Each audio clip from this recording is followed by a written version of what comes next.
Hoan'ny mpitandro ny Filaminana manokana kosa anatin'ny fanatanterahana ny fifidianana izay tsy handefitra amin'izay endrika fanakorontanana ny fizotry ny fifidianana ny mpitandro ny Filaminana araka ny fanazavana izay nentin'ny kolonely Rakotomahanina Florens komandin'ny faripiadidian'ny zandarimariampirenena eto amin'ny faritra Analamanga raha toka nisy tokoa mantsy ireo nikasa anatanteraka famorim-bahoaka androany dia tsy tanteraka izany satria dia tsy nahazahoana lalana ara-dalàna izany famorim-bahoaka izany fanadiadiana.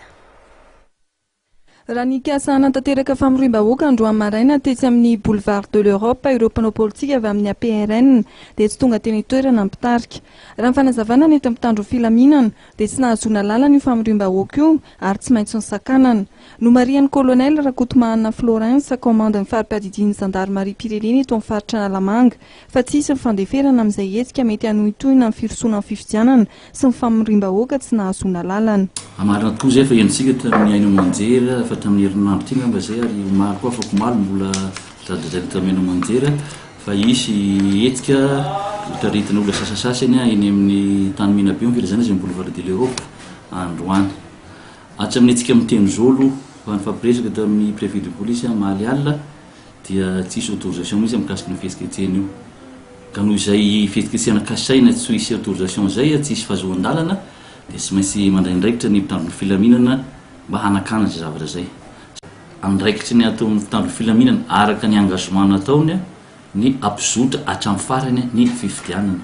Ka na iza hanakorotana ny voka-pifidianana eo dia efa vona mpitandro Filaminana hiaro zany fifohan'ny voka-pifidianana zany.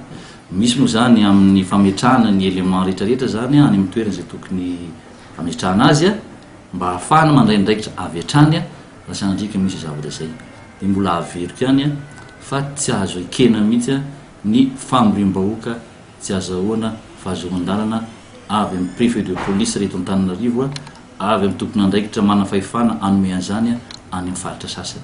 Mahakasika kosa ny fikarakarana ny fifidianana dia nanamafy ity tompony andraikitra ity fa mafisina amin'ny fiarovana ireny entana entina hikarakarana ny fifidianana ireny.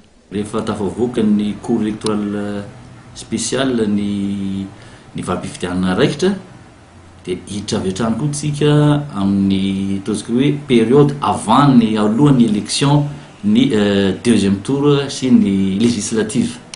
Ny fepetra raisina amin'izay dia mitovy tamin'ny teo aloha ihany, izany hoe fanamafisana ny fitandrovana ny Filaminana sy ny fandriampahalemana, fanamafisana ny fitandrovana ny toerana izay misy ireny kojakoja ilaina ny fifidianana ireny ny matériel de vote, na ny fandefasana azy hatrany amin'ny commune zany na ny toerana isy azy alohan'ny defasana azy any amin'ny commune. Mandritra ny propagandy, tonga koa ny propagandy izay tovitovy tamin'ny teo ihany zany ny fotoana anaovana azy dia tsy maintsy misy koa ny fepetra ho raisina mba hizorana zany fampelezan-kevitra zany ao anatin'ny Filaminana sy ny fandriampahalemana. Marihana fa anisan'ny nanao ny ainy tsy ho zavatra ireo mpitandro Filaminana nandritra ny vanim-potoana ny fifidianana indrindra ny 2020 ny volana oktobra teo. Andro nanatanterahana ny fiodiana voaloha tamin'ny fifidianana filoham-pirenena teto Madagasikara.